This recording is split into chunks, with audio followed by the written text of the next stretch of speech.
Brené Brown. Oh, Hit me yes. with She it. said it's like when you get to about 40, the universe comes and puts its hands on your shoulders and whispers in your ear and says, I'm not fucking around. So it's like, I feel like we could go down this path, go down that path, do all these things, get distracted by all sorts of shiny stuff.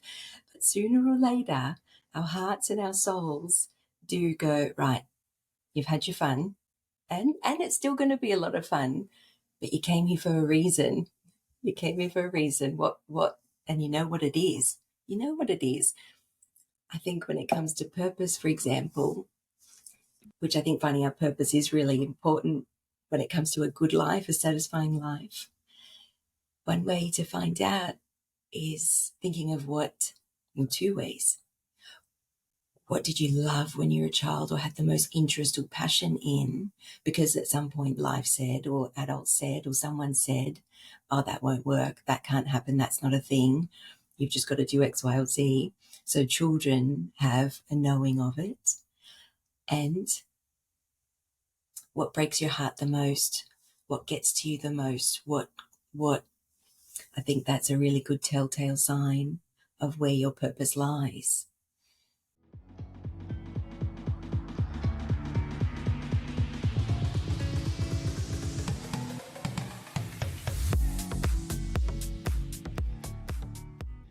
Hi there, welcome back to Good for the Hive, a weekly podcast where I get to talk to a whole host of people to learn their life lessons and answer the question, what is a good life?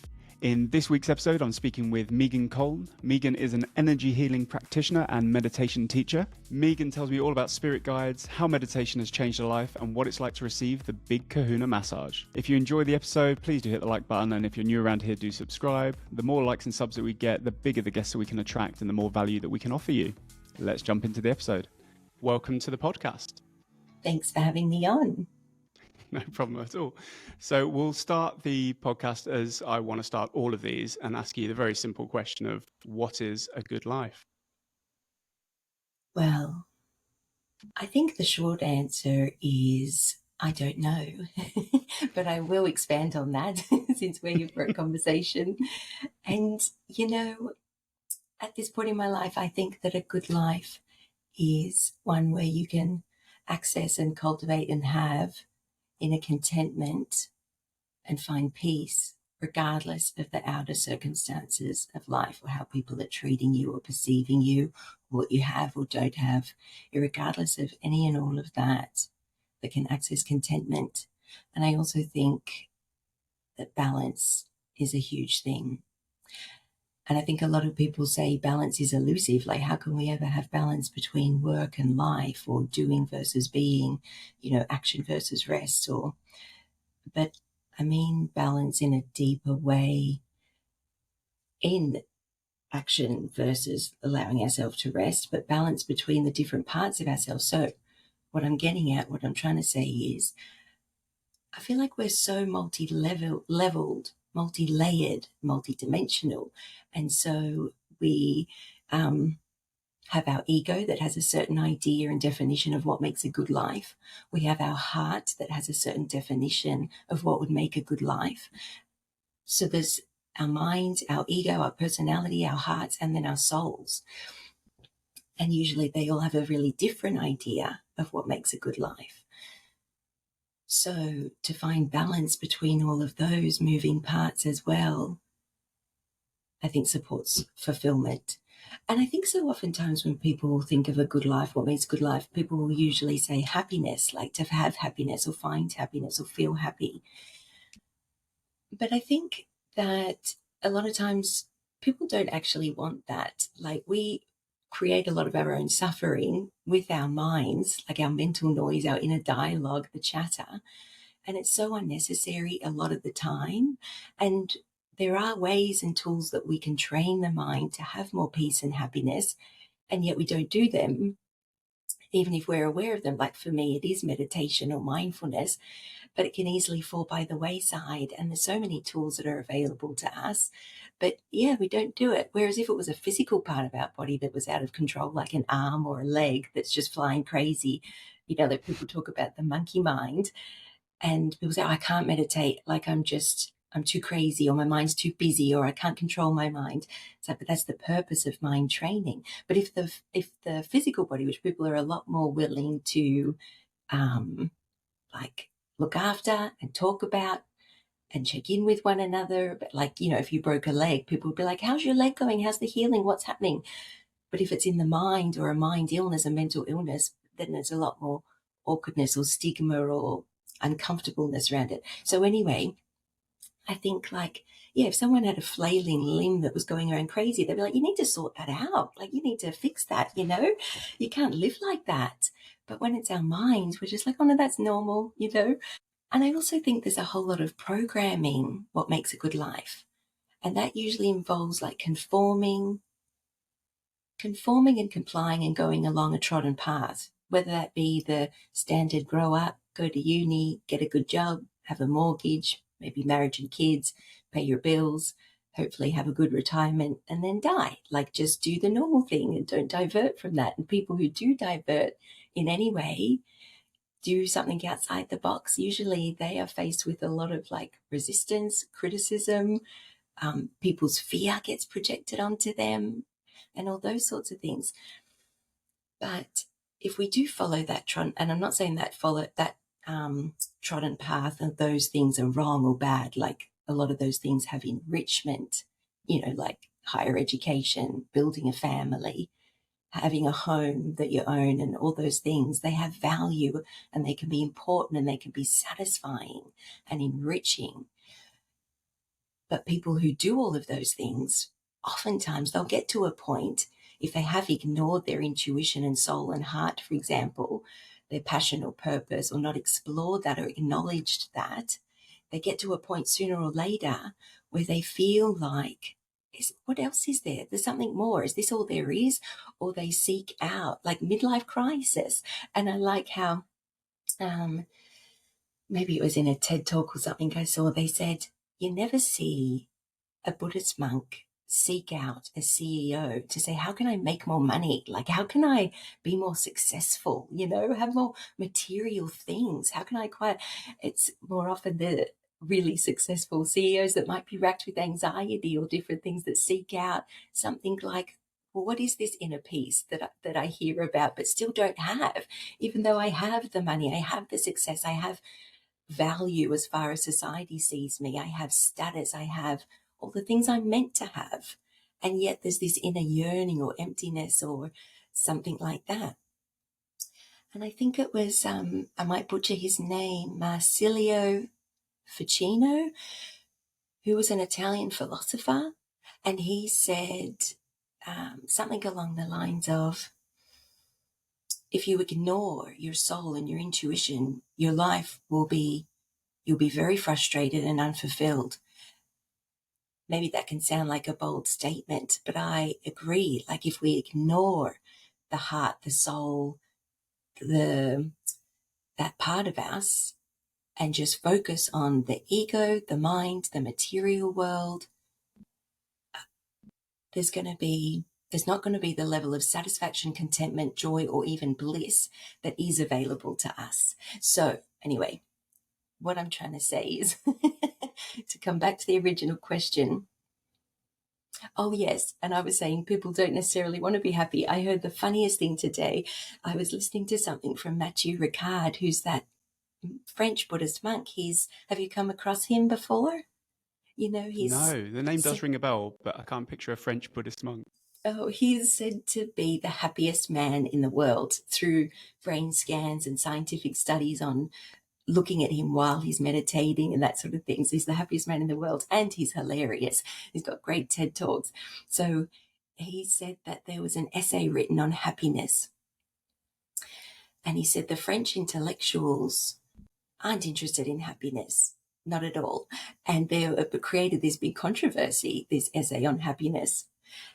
And someone wrote an article about it and said, don't impose your dirty work of happiness upon us. He said, we don't want to be happy. We want to live with passion. We like the happenstance of life, and we like our suffering, because sometimes when it ceases for a little while, it's so good. And I just thought that was hilarious. Wow. Throw a bit of Because, intelligence into the mix. well, I think it points towards something really valuable. Like, maybe I said this before, but for my children, like, I don't want them to suffer at all. But at the same time, I love them so much, I would not want to dilute their experience or wrap them up in cotton wool to take away the parts in their life that are going to be the most challenging and maybe the most hurtful, like heartbreak or loss or even grief or those types of things, because we learn so much, we grow so much, we find out so much about ourselves. Maybe we find more of our own self-worth.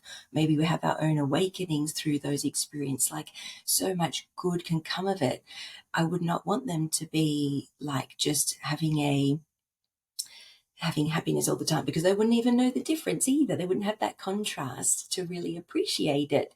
I had this client one day, he was only 18 at the time, and he came in for some energy work. And at the time he was going through a breakup, his first heartbreak, and he was describing the feelings and all of that sort of thing. But then he stopped and he sort of smiled and he said, but you know what? There's part of me that like I'm a grown up, and it was so cool to see him kind of come to that witnessing awareness aspect of himself, to look from the bird's eye view and go, yeah, this hurts, and yeah, this is painful, but this is life. Like, this is maybe a rite of passage, or just feeling a new scope of emotion I didn't even know I had, or, finding out things about himself. Like, it was quite beautiful in a way.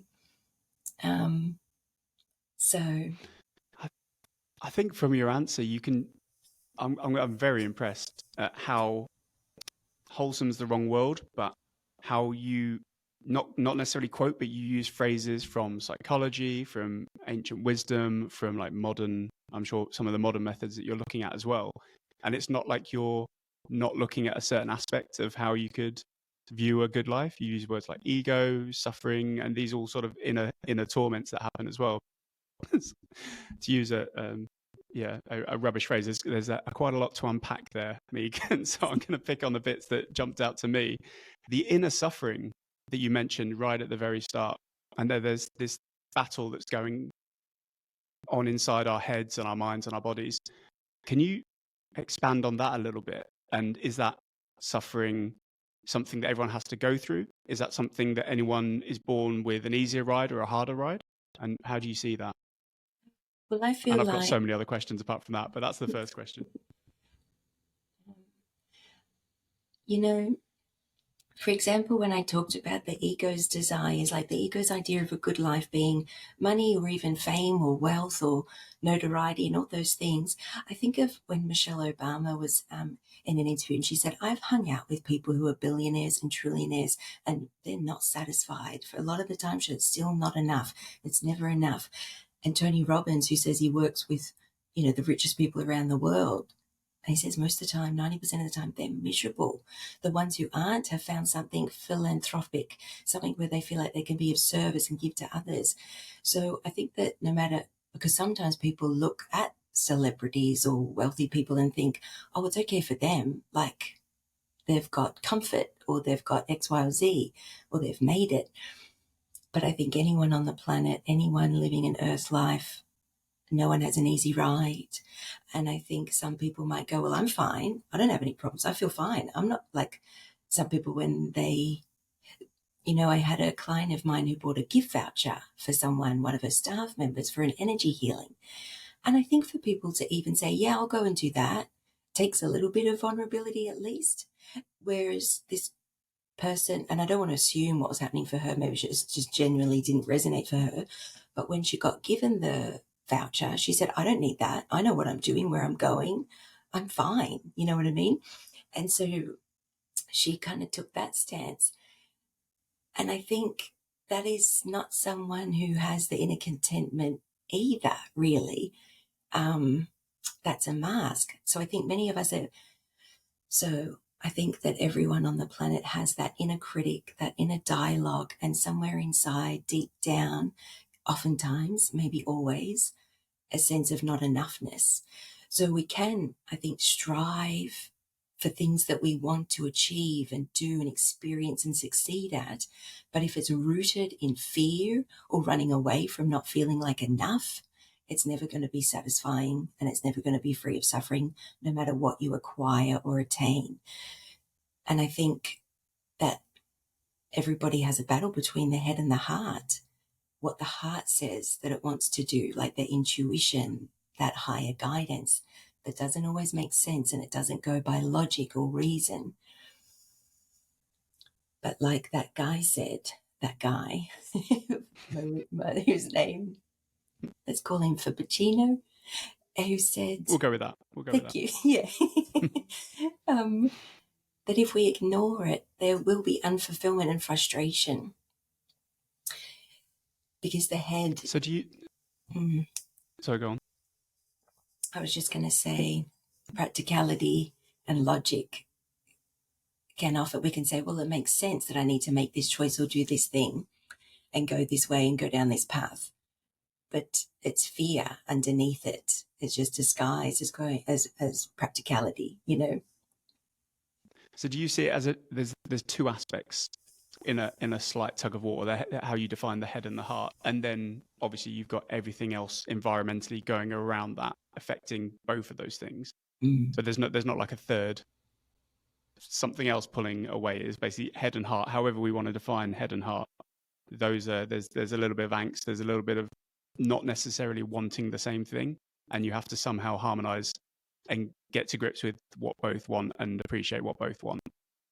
Yes, I think that's a really articulate way of putting it, because the head can be more related to the ego, the mind, the personality, but the programming as well, what we think is expected of us by either parents or society, or what we think we should do or what's right. But then there is that heart that can be, again, multifaceted, the part that wants to maybe more prioritize life, love, connection. But then there's the soul part, which is more related to the heart, I would say. And when we're in an earth life, I think that we can get distracted by the outer noise and what we're meant to do or should do. But sooner or later, you know, I like how Brené Brown, she said, it's like when you turn 40, language warning, there's an F-bomb. I'll just say that. No, drop it in. I'm waiting to turn 40 next year. So drop the F-bomb all you want. I will be doing it multiple times next year. No, this year. What am I talking about? It's 2024 already. Oh, yeah, it's upon you. No, yeah. I'm 40 in a month. Yeah. 40's the new 30. Brené. It's totally fine. Right. Brené Brown. Oh, yes. She said it's like when you get to about 40, the universe comes and puts its hands on your shoulders and whispers in your ear and says, I'm not fucking around. So it's like, I feel like we could go down this path, go down that path, do all these things, get distracted by all sorts of shiny stuff. But sooner or later, our hearts and our souls do go, right, you've had your fun, and it's still going to be a lot of fun, but you came here for a reason. You came here for a reason. What, and you know what it is. You know what it is. I think when it comes to purpose, for example, which I think finding our purpose is really important when it comes to a good life, a satisfying life. One way to find out is thinking of what, in two ways. What did you love when you were a child or had the most interest or passion in? Because at some point life said, or adults said, or someone said, oh, that won't work, that can't happen, that's not a thing. You've just got to do X, Y, or Z. So children have a knowing of it. And what breaks your heart the most, what gets to you the most, what I think that's a really good telltale sign of where your purpose lies. And this is a couple of points there. The one reason that I didn't want to do a podcast about the purpose of life, because as you'll appreciate, there's obviously not just one that we're all striving for. It's much more of an individual thing. And back on the Brené Brown quote, I think she's stolen and modernized it from Confucius, said something along the lines of, a man has two lives and his second life begins when he realizes he only has one. And it's that like penny dropping, and that can happen at different ages. And that's why we see these midlife crises happening, or this menopause that we're starting to see, where men just completely lose their shit and don't know what's going on.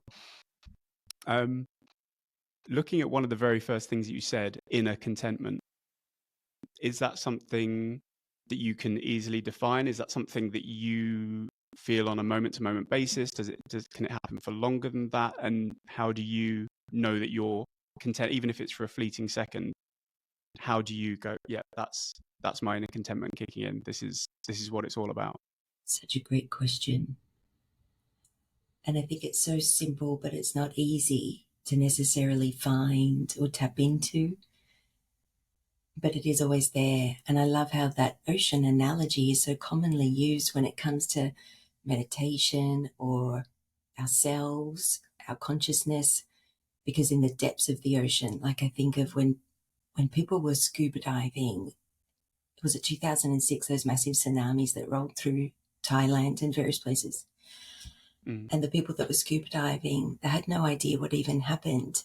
They were down in the depths and it was quiet and still, and they might have had some tug or some sense of what was happening, but ultimately no, and came up to a shock. So I think that deep down part inside of ourselves, it's always there and it is always available, but it's covered up by so many thoughts, opinions, judgments, feelings, traumas, and our mind, the noise in our mind, that we miss it. We don't feel it. We're not aware of it so much.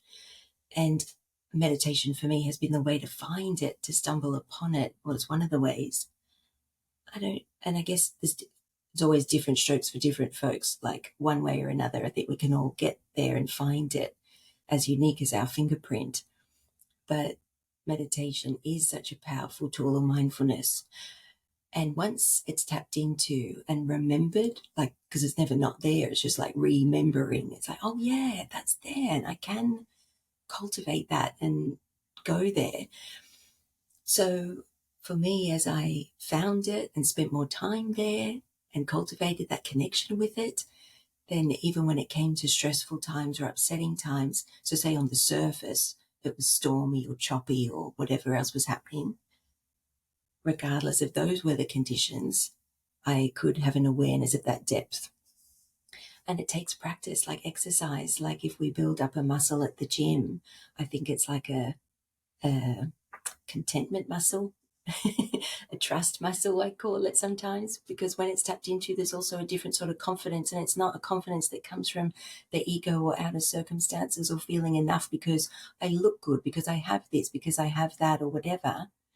It's just an inner worthiness, an inner sense of confidence and wholeness.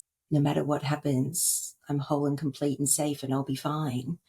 I went on a bit of a tangent there. But No. This is why I love having these conversations with different people, different ages, different backgrounds, nationalities, ethnicities, whatever. Because I think we're all skirting around the same bit, where we all call it something slightly different and we all see it, but there's definitely common themes between what everyone's saying. It doesn't matter who in history said it. No one knows that much more than the rest of us know. So Jesus, Confucius, the ancient Stoics, your mentors, etc. They've all got an inkling. No one knows exactly what they're dealing with, I wouldn't have thought. And we're all sort of fondling around in the dark and latching onto things. And if you want to call it religion, you want to call it energy healing, whatever you want to call it, we're all sort of floating through the same path. And that's why it's so hard to, certainly in my, for me, it's very hard to say, oh, I'm a Buddhist now, or I'm a Christian, or I'm a Stoic, or whatever it is, because they're all just humans that have come before us and they've just like imparted a little bit of wisdom. Maybe some have got a little bit closer to finding out something, but maybe they haven't. And so it's so hard to just delve into one and just say, oh, no, this is the right path. Ignore everything else because maybe they are slightly closer on some aspects and maybe they're not. Now, you've mentioned a couple of times now, I've heard you use the word earth life. Could you expand on what you mean by that, and are there other lives other than earth lives? First, I love what you said about the religions too. Like, no one truth is the ultimate truth. And what is ultimate truth? And can we ever know it from our perspective through our human eyes? We can almost touch it or almost taste it or have a vague remembrance of it, but it always feels to me, ineffable. And there's that veil of forgetfulness, I call it, in earth life. I'll say it again. So for me, and I,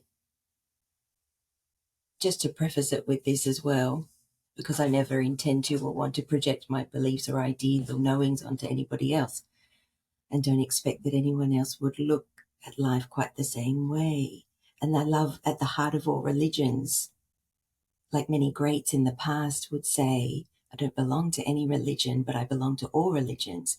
And at the heart, at the core, when it is about love and compassion and teachings of forgiveness, and even I think the 10 Commandments is just really good advice, like just really solid advice, not right or wrong or sinning or guilt or hellfire, but just good advice. So anyway, so I have a resonance with almost all religions and no religions. And I just love the seeking of truth. And I love that as we continually evolve and grow and change, our beliefs and views and opinions will ultimately change. But also, I feel like for me, the truths, I call them the truths that I've come to experience through firsthand direct experience, for want of better phrase, because it's ineffable, I'll say spiritual experience or out-of-body experience or through meditation, to remember these truths, that it felt like this is not just belief, this isn't just something I read and it felt good and I'd like to know that it was true, or it just gives me some sort of comfort. It far transcends that, and it becomes like a knowing. So it doesn't have to be anyone else's knowing or truth, but for me it's a know, it like a deep knowingness, and still only just the very tip of the iceberg of what there is to know from the nature of reality in our spiritual selves. So when I talk about earth life, I suppose one of the most famous phrases that encapsulates it quite nicely is that we're not human beings having a spiritual experience, spiritual beings having a human experience. And I think life, earth life, is like a play, a movie, a dream.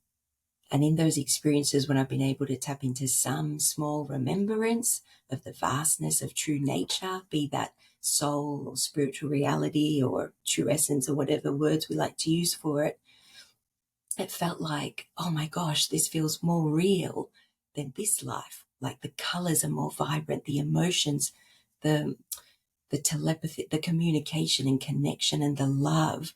Like, I love life. I love sunrise and massage and food and sensory pleasures, and like, I love life. And mother's love, for example, like that's said to be one of the most powerful loves in the world. And I've got to experience that. And it is beautiful and powerful and important. But compared to the love that exists like in the fabric of reality, in our eternal spiritual soul home, it's like dirty dishwater. It's like a black and white film with no noise. It's like nothing compared to, like, I remember when I was a young woman and I had a spiritual teacher that showed up in my life, and she died giving birth to her second child. She came back to tell the story, but she said that she didn't want to come back. Like so many near-death experiences describe that oftentimes they didn't want to come back. And I said, but like the way she loves her daughter is phenomenal, and the way she loves her children. And I was like, but what about your children? Well, how could you not want to come back? She said, you don't understand. And now through my own experience, I'm like, I feel like I understand better. This is like a dream. Like, as I say, it's important and it's powerful, but it is like waking up from a dream. No, it's fine.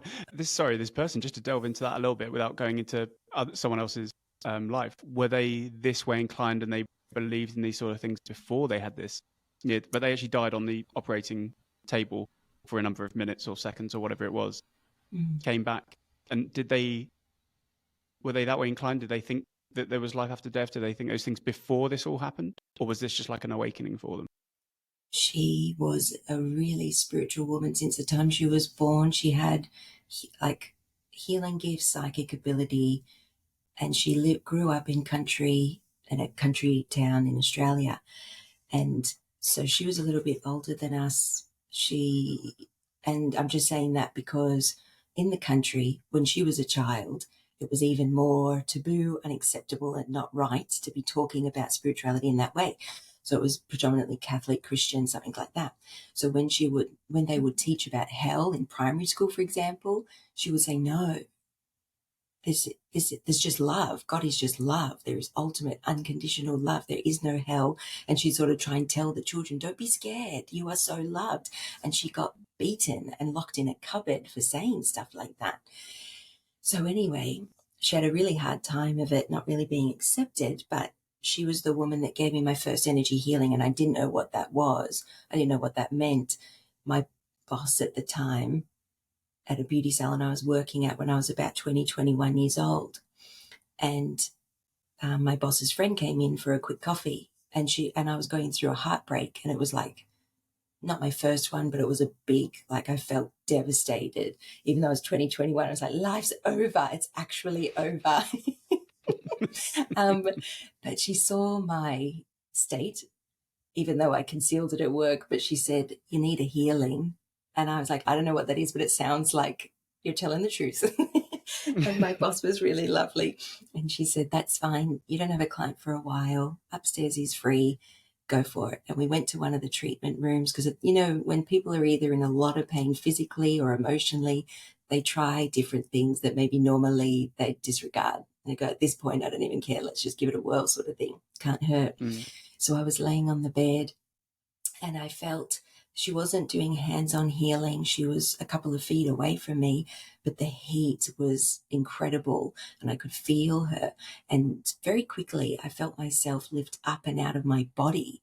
And I'd never had that sensation before. And it was to the point where I felt like I could touch the ceiling.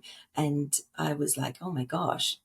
And in that time, like the grief, the upset, the pit in my stomach, the sore heart, like almost physical hurting heart, it just wasn't even a thing. I just had peace. And it was like, whoa, that's right. I'm not that. I'm not like I am that, but that's not all of who and what I am. And then I think I had to go to my next client and boom, I was back in my body and off I went. And she said to me, you just need to meditate. And that's when I was like, I don't even know what meditation is really at that point. And that's when so many things began for me. Okay, energy healing. And you now are a practitioner? Yes. Energy healing practitioner. Can anyone, in your opinion, do this, become this? Everyone's got it within them to do that. You know, there's been some really amazing teachers that have started out because, for example, one man, his wife fell from a building and her liver was like ruptured and she was in hospital. All her bones were ruptured. She was probably going to die. She had 2 weeks to live. And he was atheist, not spiritual, not open to any of that stuff. But because of the circumstance, he was like, I just have to do whatever I can. And he did a Google search sort of thing. And he came across Reiki and he was like, I'm going to study that.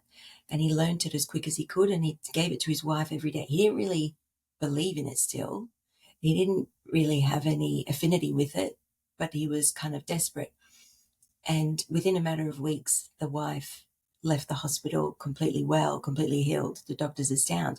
So he went on to become a Reiki teacher. And now he's one of the main teachers that spread it through Australia, him and his wife together. And it's phenomenal. But I just love those stories. It doesn't matter if someone believes in it or not, it can still work.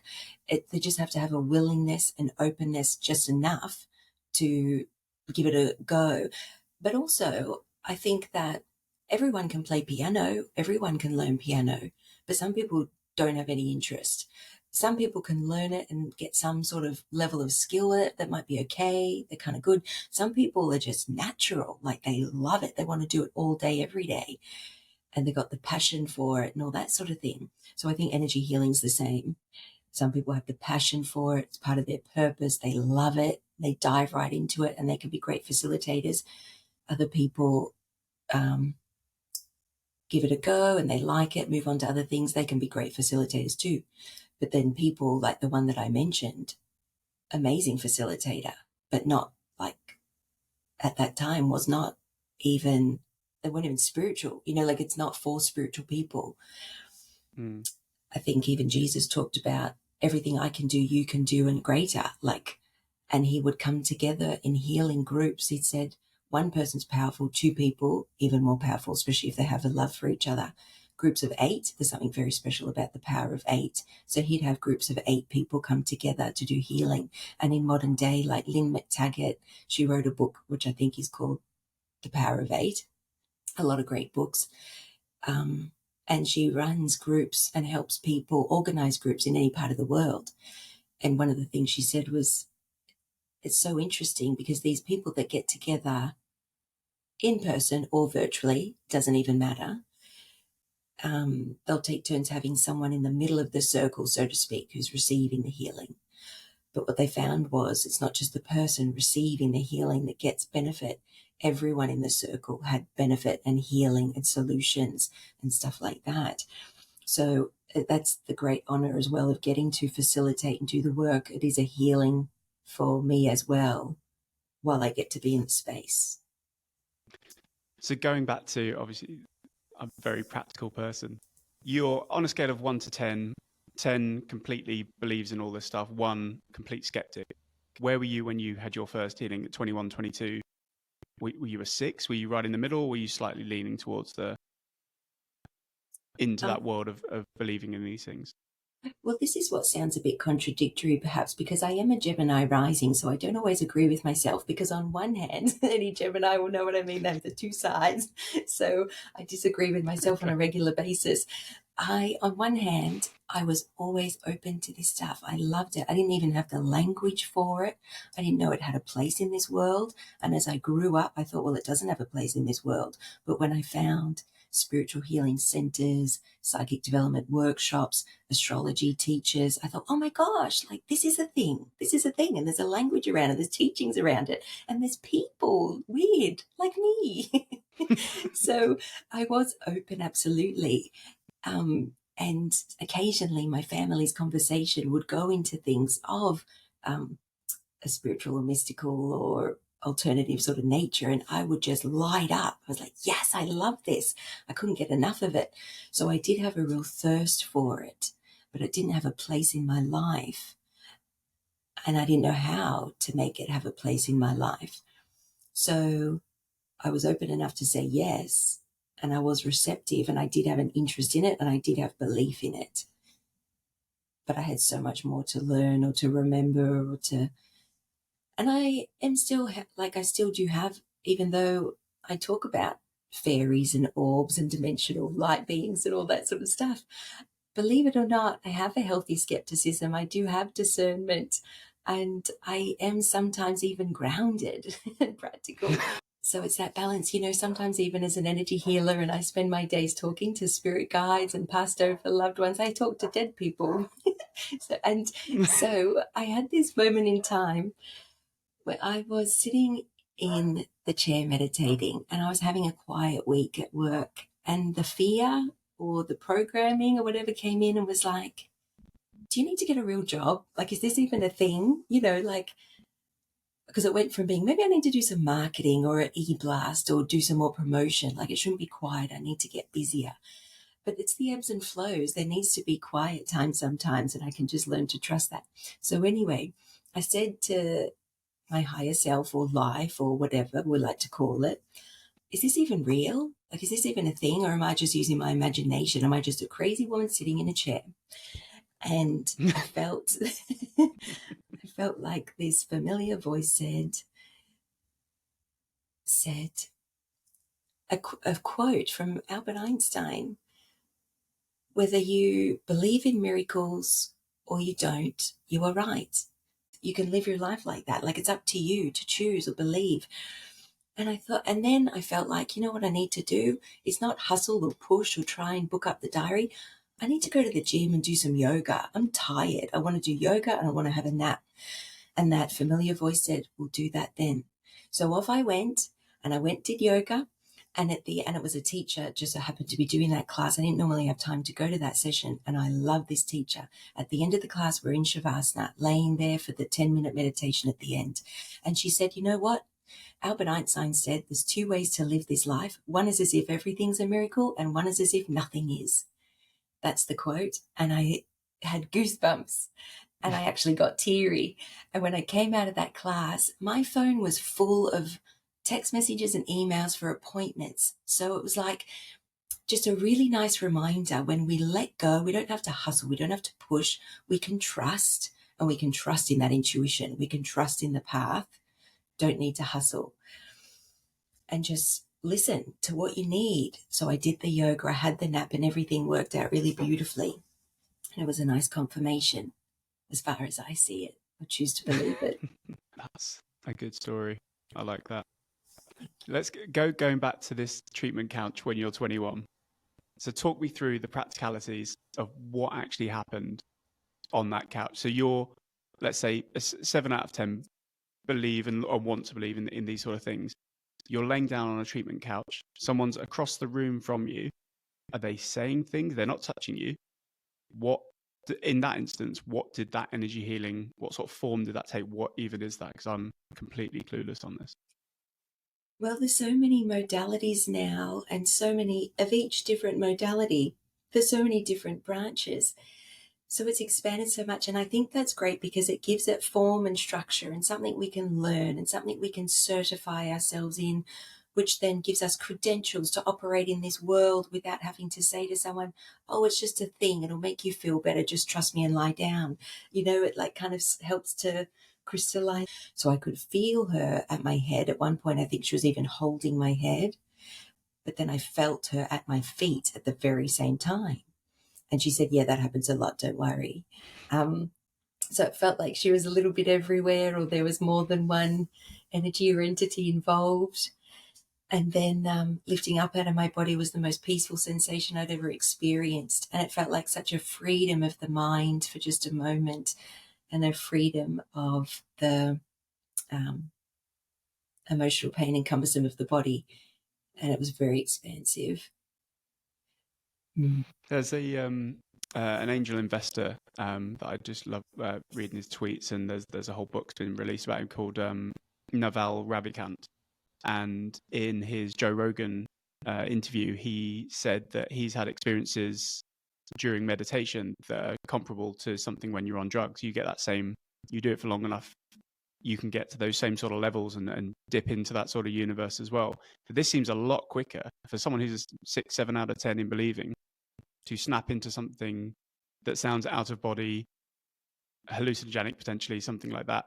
How can you get there so quickly with this? Do we want to call it Reiki? Is that what it is? Was it a form of Reiki? She didn't call it Reiki or use Reiki specifically, but it was a band of healing energy. So we absolutely could say that it might have been Reiki, but it was a form of energy healing. And sometimes I've asked Spirit, like, why at that particular time did that experience happen? Or why in my adult life, and I know this sounds crazy to some people, but here we go. At one point in my adult life, when I heard Spirit for the first time really clearly and viscerally, and I was like, why then? Why then? And it just felt like I was ready. There was a state of readiness, and it was time. It was time to get back on my path. It was time to get back on my intent or purpose. It was sometimes I call it a convergence point or a bottleneck. Like, we can go, we've got free will. We can live however we want to live at any point in time. We can make whatever choice really we want. But if there's something I feel that the soul or the life really wants us to experience and has a strong intent, to whether you take road A, B, or Z, or a curly road or a straight road, that's kind of going to happen. So it's like a convergence point, a bottleneck in time, or a course correction almost as well. So I feel like, yeah, there was readiness, and it was relevant to the things that were going to happen in my life next. It was really helpful and supportive, not just of what my personality wanted or my ego wanted, but like the deepest part of me. It was, yeah, like that.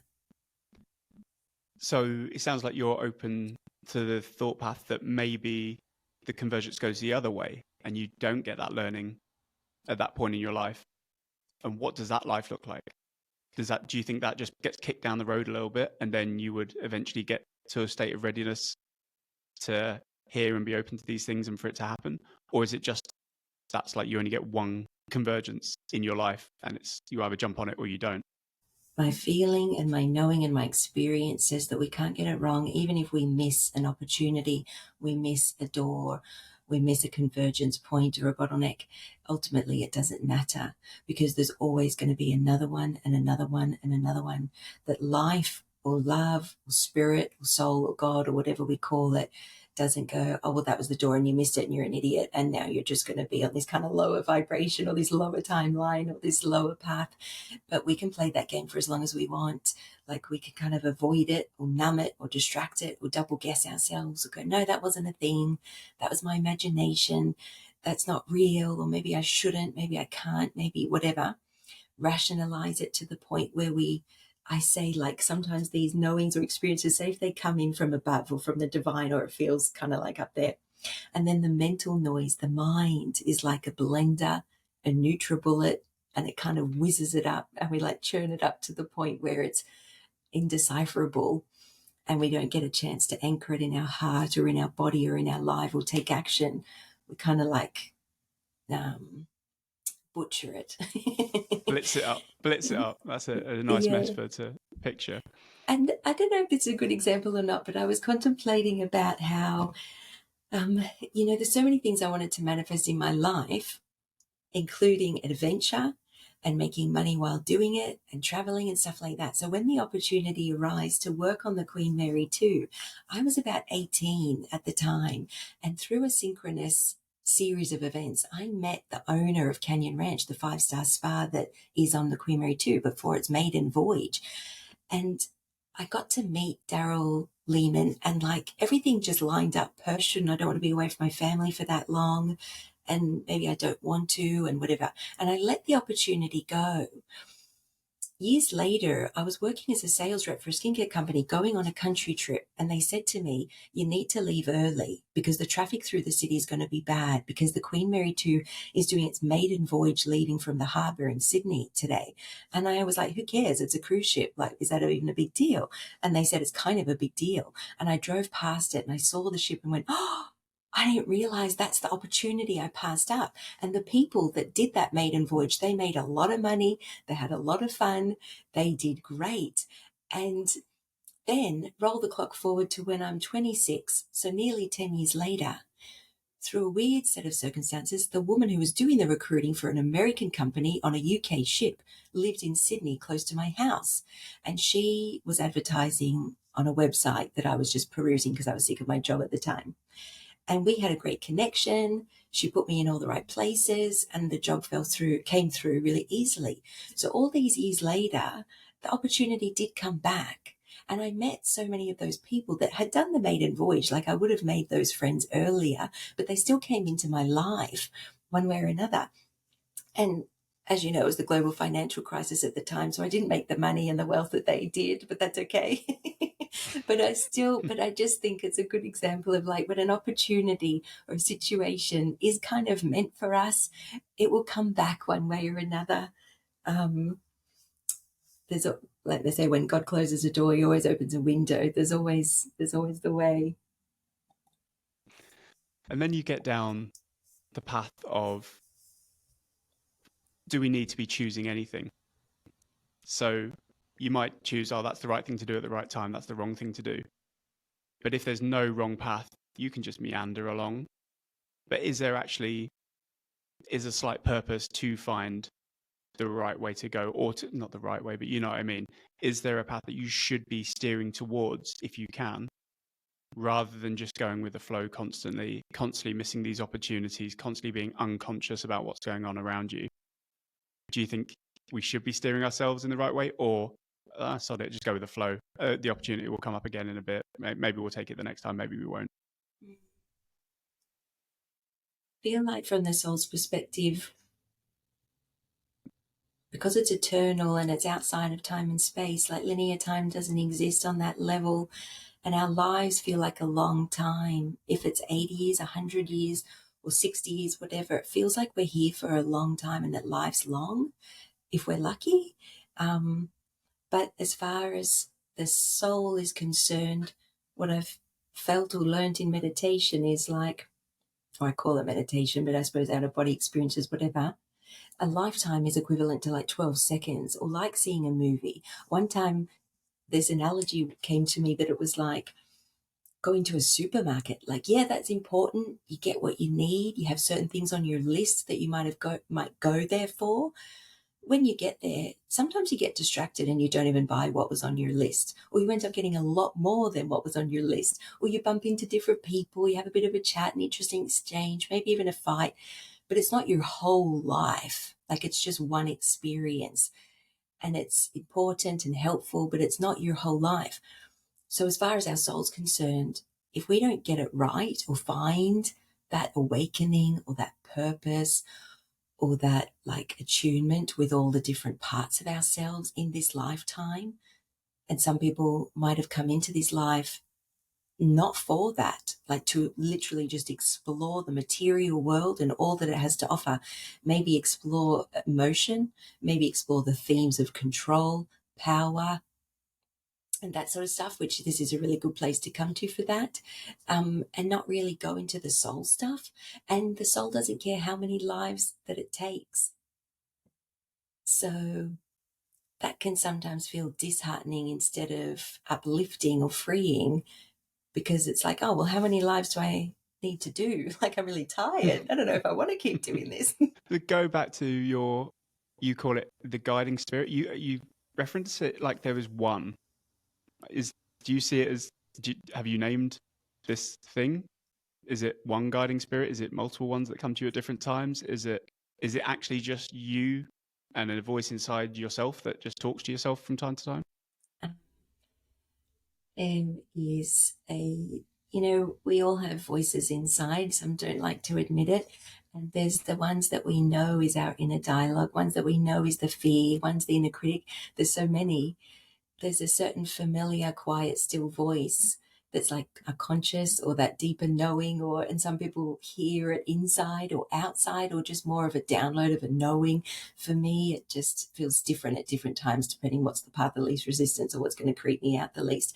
But my feeling, my experience says that there is one main guide that I have, that I feel like we all have, a main guide that's always with us. And there is no time, linear time outside of this realm. But if there was for eternity, there's that one main guide. And generally people, and I feel I have 2 or 3 main guides. Like, so there's the main guide and then there's 2 or 3 main guides. And then there's heaps of others, heaps, depending if we've got questions specifically about nutrition, relationships, how to peel a boiled egg. Like, it doesn't matter what your issue or challenge that you're doing at the moment, there can be specialized guides. And as we grow and evolve and change, different ones step in, different ones come in. One time in a meditation, and it was guided by a teacher of mine who was a healer of mine as well. And at one point they guided us to, like, because I always feel them behind me, beside me or behind me. Not that they're in space necessarily, like time, space, reality, but sort of beside me, behind me a little bit.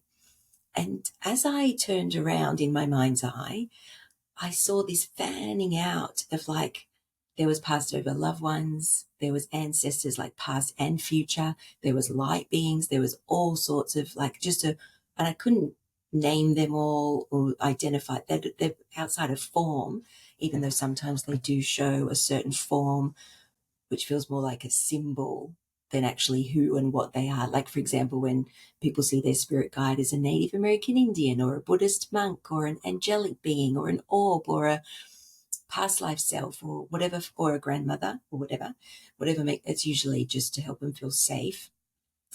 But they're not actually any of those forms. That's more symbolic for my perception, for my comfort, for my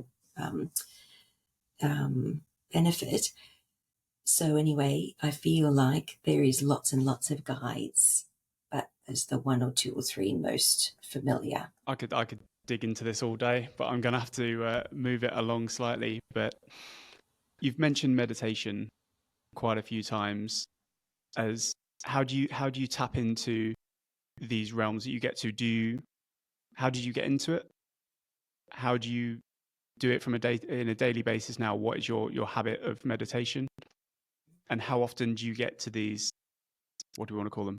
Not quite otherworldly experiences, but what do you call them? Sometimes I call them out-of-body experiences, but they're not. Just don't really have the language for it, even still. But multidimensional experiences, because it's other dimensional realities. It's not the normal material 3D world. So that's one way to put it, I suppose. So on that very first occasion, you tapped into it very quickly in however long that session was, but it seems to have taken hold really, really rapidly. Have you now built up your meditation practice so that you can dip into it almost at whim, and you can like almost click a button and there I am again? Yes, I have, over years of practice.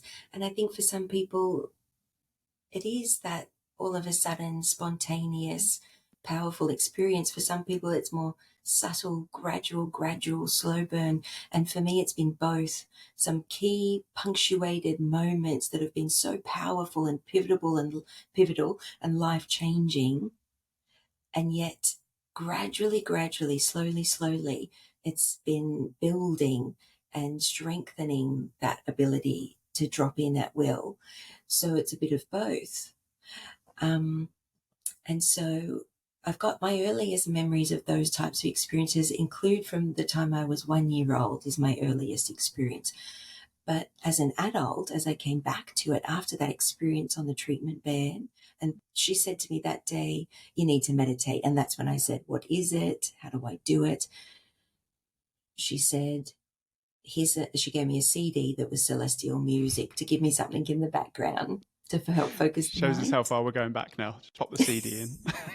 For the young ones out there, a CD is a, no, it's like, you don't need to, you can't rewind it. So CD, this is an audio version, like a guided meditation. She did give me some guided meditations, and this one was also celestial music. It's one of my favorites still. It's by Celeste. So if you Google how convenient. Celeste, and that piece of music, it still remains one of my favorites for meditation when I'm doing the healing work. I think it helps to transport me. But she said, don't worry if you cry a lot at the start. And I thought, I'll be okay. But when we sit quietly with ourselves, it can be shocking and surprising to find what's in our minds and in our emotions that we don't acknowledge or look at on a daily basis. Like Kyle Cease, who calls himself the transformative comedian. He was a stand-up comedian who had a spiritual awakening, and he's hilarious still, but he's a spiritual teacher. So anyway, he said one day he was driving along and he was at a red light and he reached for his mobile and he was quickly fidgeting with it and fidgeting with the radio. And he thought, what am I doing? I need to sit here for 1 or 2 minutes and I'm agitated. What's wrong with me? And he said, he went through that light, he pulled over the car and he said, I'm not leaving here until I figure out what my problem is. And so he sat there in silence without stimulation and he started getting really angry and he started thinking all these thoughts, and then he actually felt really sad, and then he found himself in tears and he was crying and he was like, oh my God, I didn't even know that was in there. But he was sort of trying to avoid this thing that was bubbling up inside. But after he let himself cry, he felt so much better. He felt this peace that came over him. And he was like, wow. So for him, that was a really powerful moment. So anyway, I experienced the same thing. When I sat in meditation, I was surprised. It was like a decluttering of my mind. I saw the thoughts I came up against so much. Like I did this Vipassana meditation retreat, 10-day silent meditation retreat. And people said, oh, I couldn't do that. So I'll just stop you there. You stayed silent for 10 days, Meagan. I know, it's unbelievable. Transformative, I'm sure. Actually 10 days without saying a word. Yes. Okay. And meditating 10 hours a day while I was at it. 10 hours a day? Yes. So you're there with so many other people, but you're not allowed to have any contact. You're in noble silence. So you don't look at anyone. You don't communicate. You don't read. You don't bring your manicure set. You don't do yoga. You don't do anything. You have no distractions whatsoever, no journaling, nothing. So you get up at 4 a.m. and you meditate for 10 hours every day for 10 days. And people said, I'd go crazy. And I realized, no, You don't go crazy. You realize how crazy you already are. And this is not just me, this is everybody, because day 2 or day 3 or day 4, at some point, everybody wants to run for the hills. It is very confronting. But the Wow. reason I bring it up is because that was such a great experience to have so much time to go into, like, all the thoughts, all the things, and dive into that deep part of ourselves kind of thing. And at the end, everybody looked so peaceful and had such a transformation and such powerful insight. Did many drop out? Yes, some do. Yes. And So going back to this guy, Naval Ravikant, he advises, well, he just says one way that you can do meditation is, and he says go for an hour. If you can get an hour in, then that's great, and just sit there and do nothing. You don't have to focus on your breath. You don't have to do it. Just sit there and do nothing. And eventually your brain will work. It's like exactly what you just said, the decluttering. Eventually, given enough time, you will get to inbox zero for your mind, and you'll know when you get there. And it obviously takes people different amounts of time. When you first started your meditation practice to what you actually do now, do you do much more than literally just sitting there and doing nothing? Oh, yes. And it reminds me of the tangent I went on before, because it started with the guided meditation, which was very helpful to give the mind a distraction, something to focus on so it didn't get too crazy. Then just the music, something to focus on and help. And then silence. I was ready for just silence. And Zen meditation is my favorite, which is just sitting there silently. You know, someone said to JP Sears, who's a hilarious spiritual teacher, and he said, again, another F-bomb, but they said, how do you stay centered? How do you stay peaceful or focused or find your enlightenment or whatever? He said, the FFF meditation. They said, what's that? He said, feel your fucking feelings meditation. Sit there for an hour in silence and feel like shit. And even if it's the worst meditation you've ever done, the next day you'll feel better. And it's so true. So I love the FFF meditation, the Zen meditation, but sometimes in our lives it's not the best one, because if someone is tormented or mentally ill or having a huge amount of challenge, sometimes I think it's maybe not the safest or the best. The guided meditation, the music meditation, stare at a candle. Like when I'm having a challenging time, I will light a tea light candle and stare at that flame, because it's mesmerizing and it's something to focus on. Or moving meditation out in nature and things like that. And now with more practice and things like that, like with anything else, with more practice, it is easier to drop in. But one of the gifts of motherhood for me personally, I got to a point where my life was, I'd meditate for hours every day, like preparation for work, and at the end of the day, and before each session, and during every session, I was in a meditative state.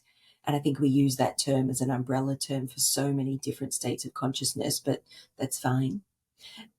And so I could control my environment. You know, like if it was a hot day, I'd be in air conditioning, or I'd go for a swim at the end, or I'd burn my incense and have my crystals, and I'd be in a sort of controlled environment somewhat. And I could tap into that peace and that forgiveness and compassion. And I love my kids so much. It's the greatest gift ever. And disclaimer, they're awesome. I love them, of course. And the sleep deprivation and the challenge and what it brings up in a person, maybe not for everyone, but if someone says it doesn't, they might be lying or taking some sort of drugs. But it can bring up everything. And it's like, wow, how compassionate and loving and peaceful and patient can I be while I haven't slept, while I haven't eaten, while I haven't showered, while I haven't spoken to my husband for days? Like, you know, my environment is not under my control and I'm not in a state of comfort. And now can I tap into that? And I felt like I had the opportunity to build up such a reservoir and such a skill that it did support me. But that's not to say that I wasn't like blasted and smashed down to 3D reality and in such a disheveled state that I was able to start from ground zero once again and find peace once again. And how do you resonate with the idea that there is an inbox zero, and then what comes after that? Is that the experience that you had to go through some crap and you had to just hold in there, and then there is some sort of paradise at the end of it all? Yes. Can you articulate how that fit, what inbox zero felt for you? And then does it, you know me, I like the absolutes, I like the practicality. Once you get to that inbox zero, how big's the gap before you started to see massive, huge benefits and even these otherworldly experiences, these other dimensional experiences? Are they all coming along the way? Or I know you really have to get a lot of space. You need to create this space in your mind before you can open up to those bits. I feel like it is unique as our fingerprint again, maybe different for everybody. And if I haven't meditated for a while, it will be another decluttering. It will be like the one time I went to meditation and I literally saw myself in my mind's eye. It felt like going into a dusty attic, or more to the point, a dusty basement where things are kind of stored and forgotten about. And it was boxes covered in dust and grime. And it was like, oh, how'd this get in here? What's this doing here? I don't need that. I don't need that. It was a clearing out. So time and time again, it can be that. And those moments and experiences of tapping into that inbox zero, and what's beyond it,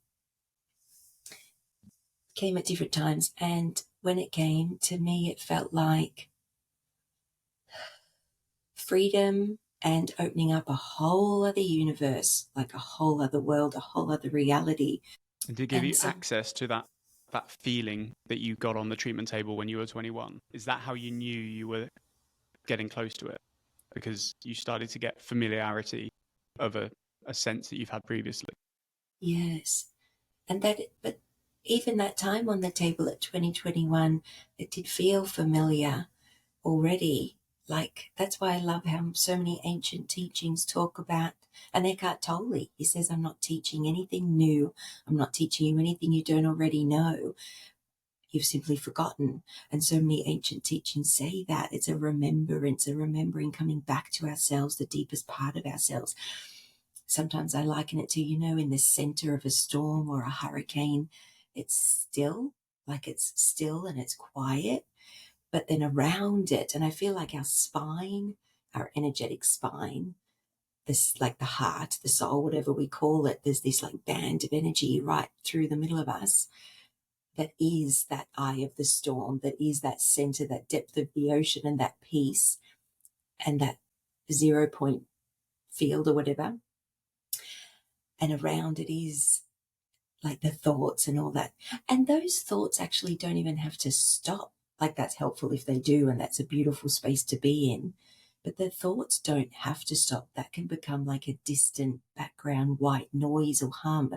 Like when you are under the water and you feel the waves go and they kind of, you can sense them, but you don't get sucked up into them.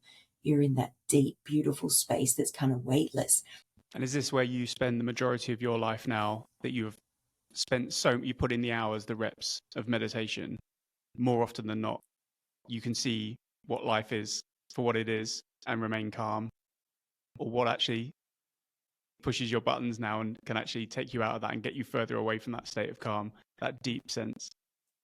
It's in both. It's both. And it's so funny because if somebody asked my husband, like, oh, she's so calm, she's so lovely, like, how great to be married to someone like that, and he would probably just crack up laughing, because he also sees like the anxiety that comes and the worry or the overthinking and all the other humanly stuff that I fall into. And especially in these last 5 years that have been so challenging in unique ways at different times.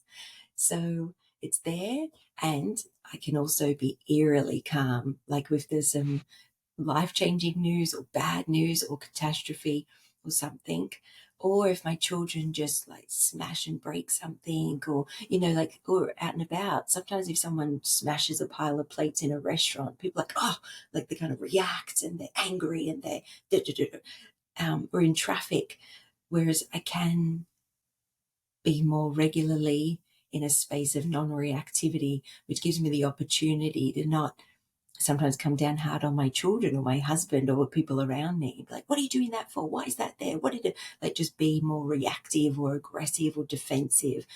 I can have that calm with me when I need it. And that eerie calm when something bad happens. Sometimes 72 to 84 hours later, it hits me like a tsunami. So that can also happen. But it really supports my life so much. And I know, like the other day, I was thinking, I'm totally overwhelmed. I don't know where to start. I've got a million things to do and not enough time to do it. And I was going around in circles in a very unproductive way. And I felt like, you know what you need to do? You need to just meditate and chill out. And so it's hard to do that when we're busy, you know, to just stop and sit. Like that Buddhist saying, they say, meditate for 20 minutes twice a day, unless you're too busy, in which case meditate for an hour twice a day, you know. So I sat down, and it was just 10 minutes, but that was enough to just cool the jets, reground, center, release whatever I was so agitated about. And then the priorities were clear, what I needed to do first. And I got and time is so bendy. We don't think it is. But when I go into that state, time is so much more flexible. I have a little prayer that I say sometimes, an intention, where I say, let time be fluid, so I've got ample time to do what I need to do and a little bit extra. And it works. So, so anyway, then It's so interesting how you talk about that. You mentioned it previously, like that veil of forgetfulness. So even though you've put in the hours, you spent time doing this, you can still fall into old traps just like anyone else can. So it's not like you've completed something and then forever you're in the enlightened zone and you can just float along. You will forget and you will get caught up in the rat trap or the rat race again. And you're in the exact same spot as someone who's never meditated for once in their life until you start to remember and slow down and take your time with it all. Yes, I feel like it's not one and done. Like healing, for example, if there is something to overcome, it's never like start, middle, end, done. It's like spirals. It's always spirals or curly whirly. It's so annoying. Why can't we Yeah, just do it and it's done? That's really frustrating. Because I said to myself, for example, with coming to motherhood, oh, I'll be fine. I've done Vipassana. I've done meditation. I'm going to be a calm, gentle parent all the time. And then, of course, it's like, no, sometimes you're going to feel like you've never done a day of work on yourself in your life. But I feel like sometimes we feel like we're going backwards. And sometimes Spirit says, like in sessions or to me, when we go forwards in cycles, we think that things are linear, but they're not. It is cycles, it is spirals. And when we come down to the depths of ourselves, the shadow, our programming, our fears, whatever, it can feel like, why am I back here? I thought I evolved past this. I thought I've grown past this. But we've got that expanded state of consciousness and awareness to take back into the shadow, into the depths, and use that wisdom, use those learnings to approach it better, to approach it in a new way with a new perspective, and come out the other side all the better for it and ready to fly off into the next expansion if we're willing. That's great. We've gone on some wonderful tangents as part of this. I've almost thrown out the question list. It's been pretty much pointless.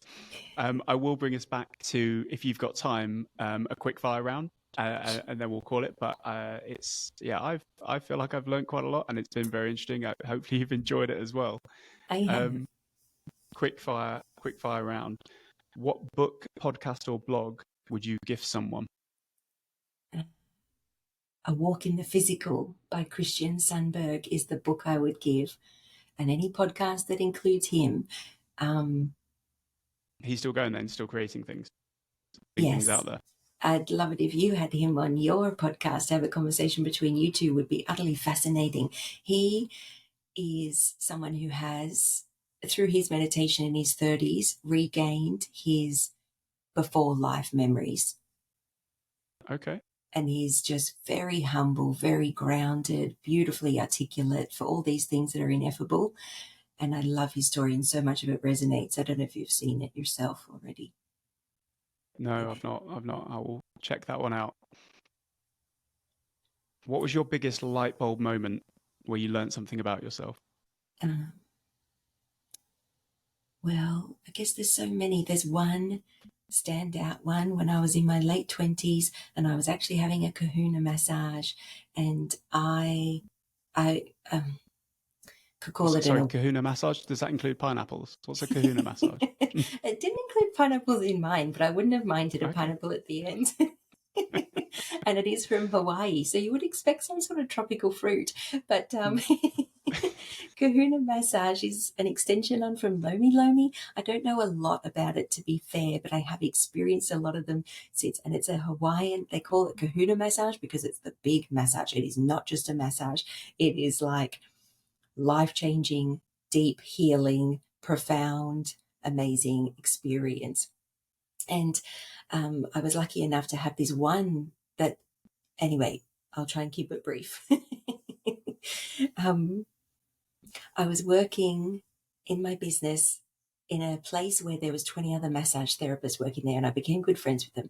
And one of them, she said to me, because I had space in my diary that day, booked in with her for a massage. She said, can I do the Kahuna massage with you? I've just learnt level 5, level 6, the 7 levels.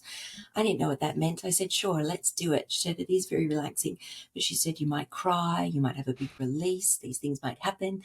And I said, no, I'm okay. I don't think so. But I'm open.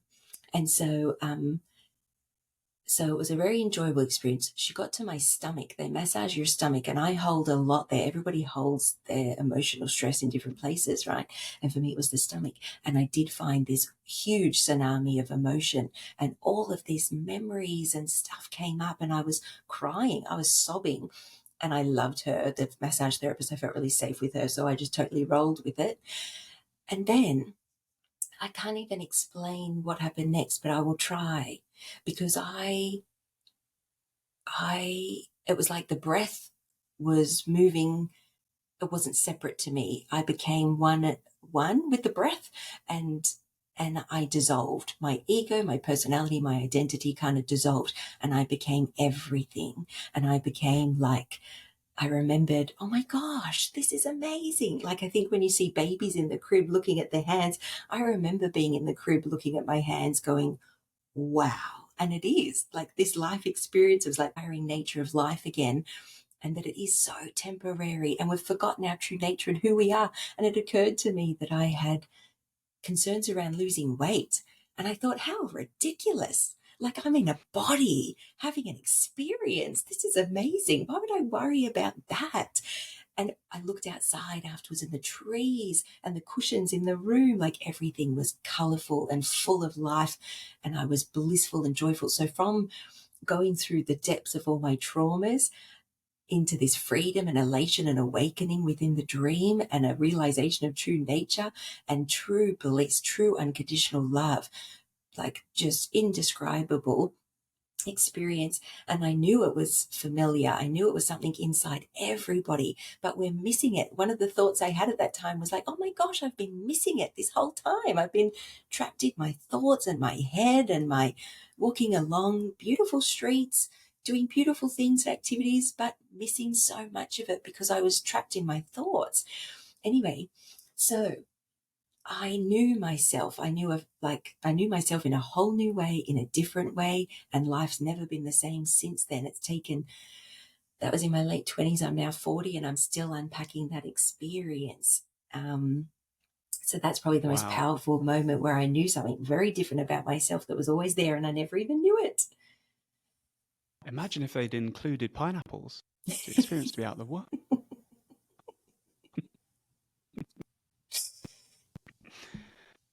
What's your best and worst habit? My best habit. This is you, not your husband talking. Well, my best habit is meditation, like that if that could be a habit or a behavior or a hobby or a thing, that's something that's improved me as a person and my life in every way imaginable. As a person, my best habit might be being affectionate and lovely generally. My worst habit might still be defensiveness, procrastination, and self-doubt. Okay. If you had to tell one person to take one step towards having a good life, what would that one step be? Do whatever you can to free yourself of the inner noise and the concern with judgments from the outside world, And meditation may well be the step, the portal that could open up the whole universe inside of you and free you of your own self-imposed suffering. Okay. Is there any part of mindfulness that you don't resonate with, or it just hasn't worked for you yet? Like journaling or any of the other sort of modalities, as you call it? Is there anything you've tried and you're just like, no, that one's not actually for me. That one doesn't work for me. Different times there has been things, and then at other times those things that didn't resonate come to me and are very relevant and helpful. But for me, journaling, automatic writing, channeled writing, I sort of call it, is one of my favorites. And all forms of mindfulness or meditation or healing, I try so many different things all the time. Something that didn't resonate for me, there was something. Sorry, I'm just trying to think of what it was. You still gave it a go? Yes, I always want to try everything. But that's the thing too, just... I would say you only have one life, but... I would disagree. Oh, you might remember it in the next life, that's fine. There was one healer that actually moves energy through her own physical body, and we all do in our own ways, I think, but that involved burping, belching. And I just don't need that. I just didn't feel like that was distracting in a way for me that I thought... Oh, but you gave it a go. I gave it a go. Yes, absolutely. You got the Coke and Pepsi on the side. You're like, right, come on, here we go. No need for pineapples. I don't mind. I know energy moves and shifts in funny ways, and people on the table, sometimes they will, after the session, they might vomit, have diarrhea, like literally physically evacuate, if that's the path of least resistance, to clear out whatever needs to clear out. But and you take it as a compliment. Like, good, it's working. That's great. Well done. Well done. Pass me a napkin. It doesn't happen very often, so anyone considering having a treatment with me won't induce a gastro type effect normally. But so I don't mind. Different people work in different ways, sure. But yeah, that particular experience, and anyone who's a little bit too theatrical, like if I feel like it's a little bit inauthentic and a bit over the top, I can't help but cringe and think, not needed. Really. And last question. So who in your life should we talk to next if we want to learn how to live a good life? Well, there is a client of mine that came in yesterday who's become a dear friend of mine, actually. And she's a transpersonal coach, a therapist, a healer. She's got so many modalities. Hakomi, she's so articulate and intelligent and just an incredible human being. And she's hilarious as well. And I actually told her that I would be speaking with you. And I said, I want to mention you to him. And she said, I'd love a conversation. So I would love it if that worked out. Bring it on. We'll make that happen. Absolutely open to that. Meagan, thank you very much for coming on the podcast. Is there anything else that you want to leave the listeners with before we sign off?